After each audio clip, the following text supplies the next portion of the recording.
আজকের যুবক আগামী দিনের তারা সবচেয়ে বড় এই ইতিহাসগুলো জানতে পারে।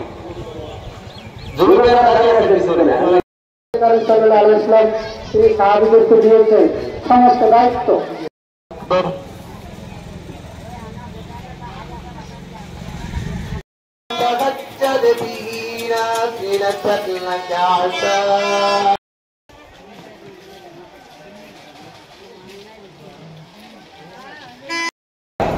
আল্লাহ রাব্বুল আলামিন বলতেছেন আমি আল্লাহ তাআলা সালাতু ওয়াস সালাম থেকে ঈসা রুহুল্লাহ তুলন্ত পরে উম্মতের জায়গায় প্রায় 40টি গ্রাম আজ ঈদুল ফিতর উদযাপন করতে যাচ্ছে।